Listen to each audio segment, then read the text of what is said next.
আসসালামু আলাইকুম। আমি সচরাচর স্পোর্টস নিয়ে কথা বলি, কিন্তু আজকের ভিডিওটা স্পোর্টসের না। আজকের ভিডিওটা করা হচ্ছে শুধুমাত্র শিক্ষার্থী ভাইদের কোটা আন্দোলনকে সমর্থন করে।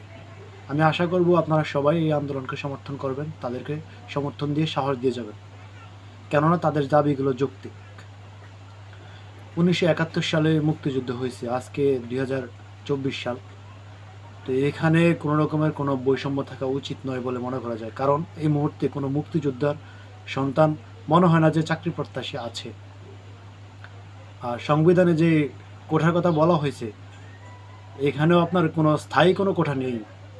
তো ওই তারা যে দাবিগুলো করতেছে, বিশেষ করে এই কারণে যৌক্তিক যে মেধাবীরাই যেন সকল ক্ষেত্রে অগ্রাধিকার, কেননা ওই সময় যদি কারো 11 থেকে 25 বছর বা 11 থেকে 15 বছর পর্যন্ত সময় থাকে, তাহলে এখন তার বয়স কত?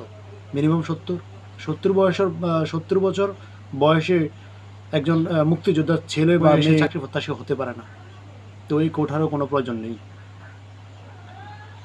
আর এই মুহূর্তে তাদের উপরে, যে শিক্ষার্থী ভাইদের উপরে যে একটা ট্যাগলাইন দেওয়া হচ্ছে যে তারা রাজাকার, এটা ভাই সম্পূর্ণ বাজে একটা কাজ হয়েছে। তারা রাজাকার হতে যাবে কেন? তাদের উপরে যে বড় বড় অত্যাচার করা হচ্ছে, আমার মনে হচ্ছে না যে 1952 কিংবা 71 সালেও এরকমভাবে করা হয়েছিল। তারা তো ভিন্ন ভিন্ন দেশের লোক ছিল, ভিন্ন ভাষাভাষী ছিল, আমরা তো সবাই একই ভাষা, বাংলা ভাষা। এখানে এই ট্যাগলাইনটা মোটেও ঠিক হয় নাই। আর মাননীয় প্রধানমন্ত্রী শেখ হাসিনার কাছে রিকোয়েস্ট করব যে তিনি যেন তাদের এই দাবিকে মেনে নেয় এবং কি কোটা সংস্কারে অগ্রসর হয়। ধন্যবাদ সবাইকে, ভালো থাকবেন।